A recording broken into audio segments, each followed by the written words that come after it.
Memandangkan tahun 2022 sudah pun menuju ke penghujung, jom kita tengok 11 momen terbaik dalam bola sepak sepanjang tahun 2022. Assalamualaikum dan selamat datang ke Kepala Bola Studio. So, hari ni kita nak sembang 11 momen terbaik dalam bola sepak sepanjang 2022 kali ini. Macam apa tahu, dalam satu tahun ni macam-macam dah jadilah, daripada Januari sampai ke Disember, dan kita nak pilih 11 momen terbaik pilihan Kepala Bola Studio. Kalau hampa rasa ada momen yang lagi menarik yang aku tak senaraikan, hampa boleh komen kat bawah. Jom kita tengok. Nombor 1 adalah konflik Chelsea bersama Roman Abramovich. Sebenarnya Roman Abramovich ni dia tak ada isu pun dengan Chelsea, tapi tentu disebabkan ada konflik antara Rusia dan juga Ukraine, yang mana Roman Abramovich ni baik sangatlah dengan pemerintah Rusia, iaitu Putin. Putin bukan Putin lain, tu Putin Rusia.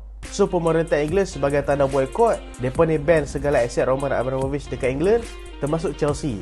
Waktu ni aku boleh kata Chelsea dalam kesukaran lah. Tak boleh bayar gaji player, sampai kata nak naik flight pun tak ada duit. Oi, miskin sangat tu. Dan konflik ni berakhir apabila Roman Abramovich sah melepaskan Chelsea dan akhirnya dijual kepada Tok Boehly. Tapi sayanglah mat, Roman Abramovich ni dia dah buat Chelsea ni daripada kelab yang besar je kepada kelab luar besar. Chelsea yang kita kenal lah ni bukanlah Chelsea sekuat macam lah ni dulu. Walaupun musim ni tak kuat sangat lah kan, ada Potter. Tapi aku boleh kata sebelum ni Chelsea bukanlah sebuah pasukan yang seperti Roman Abramovich dah buat. Setiap tahun splash money untuk Chelsea, setiap tahun tukar jurulatih kalau tak perform, dan memang betul-betul sayangkan kelab. Tapi sayang lalah kali kena buang juga disebabkan ada konflik antara Rusia dan juga Ukraine. Kita ke nombor 2 pula. Nombor 2 adalah Itali gagal ke Piala Dunia. Bagi aku ini adalah satu kejutan lah, sebab juara Eropah tak dapat layak ke Piala Dunia mat. Itali habiskan kempen Euro 2020 dengan sangat berjaya. Selepas dapat mengalahkan England dekat final, lepas tu mereka ni mestilah menjadi kandidat utama untuk menjuarai World Cup pada tahun 2022. Tapi sayang mat, World Cup pun tak masuk. Walaupun tak pernah kalah dalam kempen kelayakan Piala Dunia, tapi mereka ni gagal untuk memintas pasukan Switzerland untuk menjadi top group dalam grup kelayakan. Sebab mereka ni banyak seri lah, walaupun mereka ni tak kalah. Mereka habiskan kempen kelayakan Piala Dunia dengan memenangi 4 game dan juga 4 seri. Lepas tu mereka terpaksa lah masuk playoff, yang mana kalau mereka dapat masuk sampai playoff yang terakhir, mereka akan terpaksa berhadapan dengan pasukan Portugal. Waktu tu ramai risau lah kan, sebab ramai nak CR masuk World Cup lah dah. Tapi itulah Itali mungkin mereka kesian kat CR kot. Aku tak tahu lah pasal apa kan, lawan North Macedonia, kena 1-0 mat. Kalau kalah dengan Portugal tu boleh kata lagi lah ni kalah dengan North Macedonia. Lepas tu bagi lalu mudah kat Portugal untuk layak ke Piala Dunia. Dan aku rasa memang satu benda yang sangat rugi lah untuk pasukan Itali, sebab mereka ada pasukan yang boleh kata kuat, tapi sayang mereka tak dapat manfaatkan kekuatan pasukan mereka untuk layak ke Piala Dunia kali ini. Dan aku rasa kalau mereka ni dapat layak ke Piala Dunia, mungkin mereka akan dapat bagi something dekat Piala Dunia kali ini, disebabkan title juara yang pernah mereka dapat di peringkat Eropah. Tapi yang paling menarik dah, waktu semua negara tengah umum skuad untuk ke Piala Dunia, Itali pun umumkan skuad mereka. Tak pernah lagi orang umumkan skuad untuk tengok bola depan TV. Hebat betul lah Itali ni kan. So kita masuk ke nombor 3 pula. Nombor 3 kita ada Ballon d'Or Benzema. Pada 18 Oktober 2022, sejarah telah tercipta, di mana Karim Benzema telah berjaya mendapatkan Ballon d'Or pertama ada dalam bola sepak. Sebelum ni kita tahu dah Karim Benzema ni adalah seorang striker yang hebat, tapi ramai sangat kata dia ni underrated. Dia ni perform bertahun-tahun bersama Real Madrid, tapi selalu dibayangi oleh kelibat Cristiano Ronaldo dan juga Gareth Bale dekat Real Madrid. Tapi selepas CR tinggalkan Real Madrid, tu boleh kata satu luck juga untuk Benzema, disebabkan Benzema dapat step up untuk pasukan Real Madrid dan berjaya carry Real Madrid untuk menjadi juara UCL dan juga juara Liga dalam satu musim yang sama. Dan disebabkan kehebatan pada musim lepas, di mana Benzema berjaya mendapatkan 44 gol daripada 46 game dan dapat juga memenangi 2 major trofi dalam satu musim. So itulah sebabnya Benzema dapatkan Ballon d'Or pada tahun 2022. Dan aku rasa itu memang satu achievement yang baik lah, sebab memang ramai nak sangat Benzema ni menang Ballon d'Or. Dan aku rasa kemenangan kali ni memang deserve dan tahniah untuk Karim Benzema. Kita masuk ke momen keempat. Nombor 4 adalah perlawanan terakhir EPL yang sangat dramatik. Perlawanan terakhir EPL pada musim lepas, aku boleh kata macam momen Aguero jugalah pada 2012. Dan macam kita tahu, kemenangan EPL telah berpihak kepada Manchester City. Dalam perlawanan terakhir EPL, Liverpool ni dijadualkan berhadapan dengan pasukan Wolves, manakala Manchester City dijadualkan berhadapan dengan Aston Villa, di mana waktu tu coach Aston Villa adalah Steven Gerrard. So mestilah dia nak tolong pasukan Liverpool menang EPL, betul tak? Dan sebelum game, point mereka beza 1 je. Manchester City dekat top, Liverpool dekat bawah. So mau tak mau Manchester City malah fikir banyak, kena menang dalam game ni. Liverpool pun kena menang dalam game ni, sambil mengharapkan Manchester City kalah ataupun seri. Dan walaupun pasukan Wolves skor dahulu terhadap Liverpool dengan jaringan Pedro Neto pada minit ketiga, tapi Liverpool berjaya menyamakan kedudukan melalui jaringan Sadio Mane pada minit ke-24. Tapi satu kejutan telah berlaku dalam perlawanan Manchester City, di mana mereka ketinggalan sampai 2-0 dalam game ni. Dah lah mereka lawan dekat home, mereka lawan dengan Aston Villa, mereka ketinggalan 2-0 dengan jaringan daripada Mati Cash dan juga bekas player Liverpool iaitu Philippe Coutinho. Suatu ni boleh kata Liverpool kena dapatkan 1 gol je untuk menang title, sebab kalau seri still tak cukup sebabkan gol dividend. Dan segalanya nampak mudah untuk Liverpool, tapi tiba-tiba mat, aku tak tahulah, Gundogan masuk, dia ni jadi Aguero tiba-tiba. Aku boleh katakan ni antara momen terbaik untuk kira Gundogan lah. Disebabkan apa? Waktu tu Man City tengah ketinggalan 2-0. Tiba-tiba Gundogan masuk, berjaya skor 2 gol. Rodri skor sebiji, membuatkan mereka dapat comeback sampai 3-2. Bagi aku ni adalah antara best comeback dalam EPL lah. Bukan best comeback lah, antara best comeback, yang membuatkan time tu Liverpool terkedu. Liverpool pun berjaya skor juga pada minit ke-84 dan juga 89 melalui jangan Mohamed Salah dan juga Robertson. Tapi sayang, kalau mereka skor 5 gol sekalipun, kalau Man City dah menang, mereka tak boleh nak buat apa dah. Dan ada satu momen menarik lah. Ada seorang fan Liverpool dekat Anfield, mereka prank, mereka kata Aston Villa skor. Semua sorok tapi lah kali kena prank je. Kesian tu. So berakhir dengan Manchester City menang EPL tentu. Dan salutlah untuk kedua-dua tim ni, iaitu pasukan Liverpool dan juga Manchester City, dapat bersaing sehingga hari terakhir.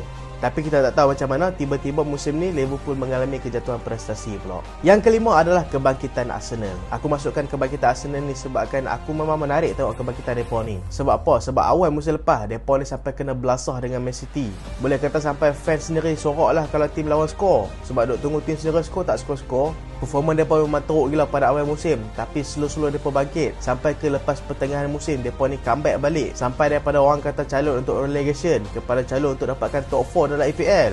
Mereka ni fight betul-betul pada musim lepas, tapi sayang beberapa game mereka terjejak point. Dalam kali mereka terlepas juga top 4 kepada pasukan Spurs. Tapi bagi aku benda tu memang baik untuk mereka. Sebab apa? Sebab musim ni mereka masuk dengan squad yang fresh, lagi-lagi dengan kurang jadual perlawanan berkelas tinggi. So mereka dapat maintainkan mereka punya fitness. Dan lah ni tengoklah, mereka dekat top table EPL lah ni. Kemungkinan mereka dapat juara EPL kalau mereka dapat maintain prestasi mereka ni sampai ke hujung musim.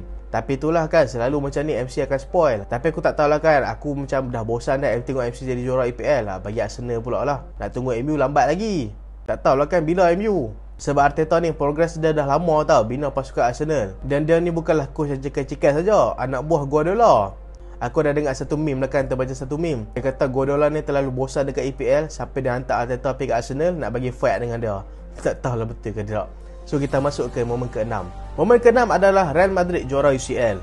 Ni bukan sebab aku fan MU, aku suka Liverpool kalah. Tapi memanglah Real Madrid juara UCL lah kan. Dalam game ni menemukan antara Real Madrid dan juga Liverpool. Liverpool aku boleh kata musim lepas mempunyai musim yang sangat baik. Mereka dapat sampai ke final Carabao Cup, final FA Cup. Sampai hari terakhir EPL mereka bersaing. Sampai UCL pun mereka dapat masuk ke final. Tapi sayang, dua big major trophy iaitu EPL dan juga UCL mereka kalah. Dan Mohamed Salah dengan confidence-nya masuk untuk memberikan revenge kepada pasukan Real Madrid. Tapi lalah kali kena juga dengan jaringan Vinicius Junior.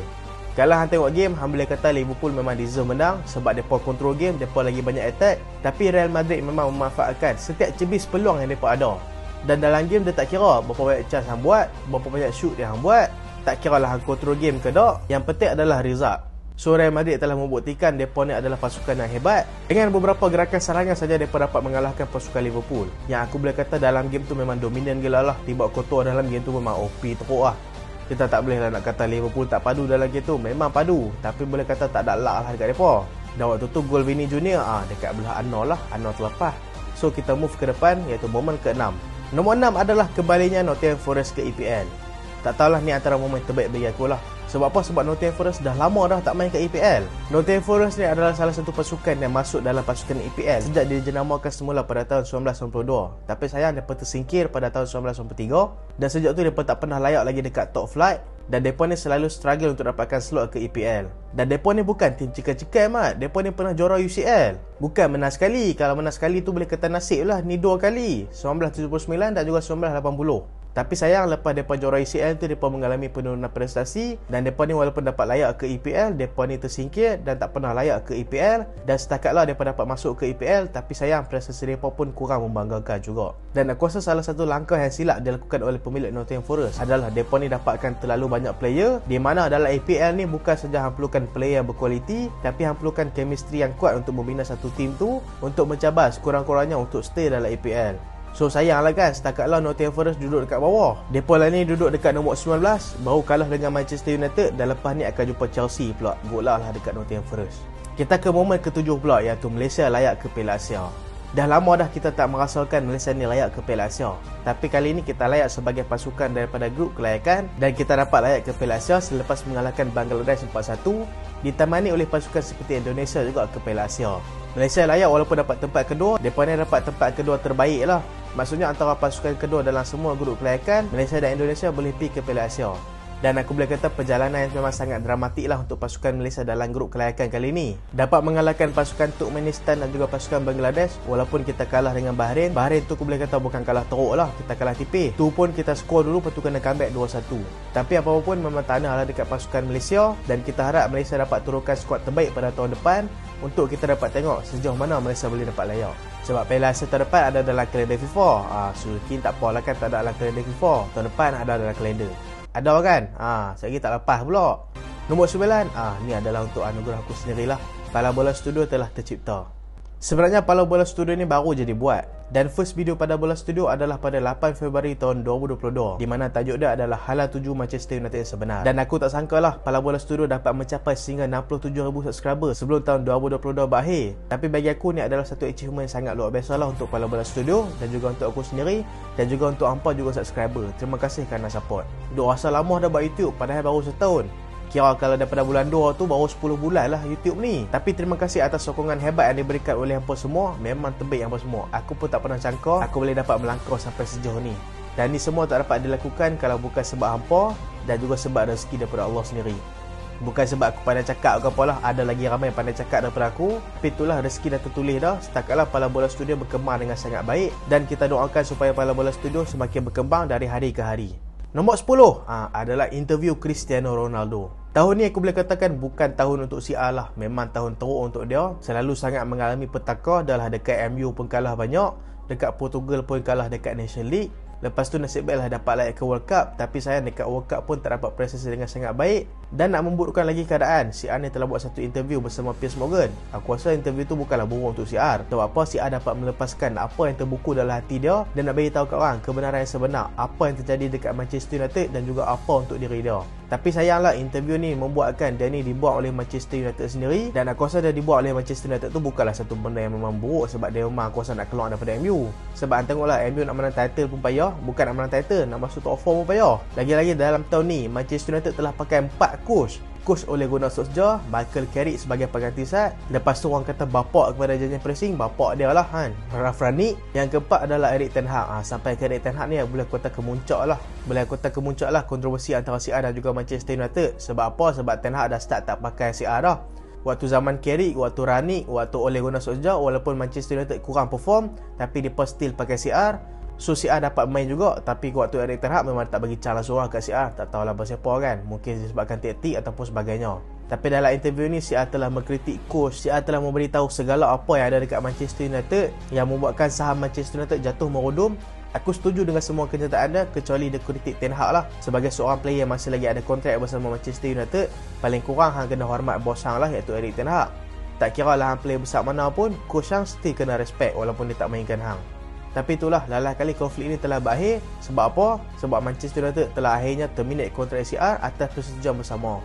Tapi sayang amat, aku frah juga. Sebab apa? Sebab CR ni adalah seorang legenda Manchester United. Bukan legenda biasa-biasa amat, top legenda dekat Manchester United. Walaupun dia ni bukan top scorer all time untuk Manchester United, tapi aku boleh kata dia ni adalah pemain terhebat yang Manchester United pernah ada. Dia ni bukan top scorer all time sebab dia tak main kat MU lama je. Dia main dekat MU daripada dia muda baru nak naik, sampailah ke peak. Lepas tu dah peak, dia pergi ke Real Madrid.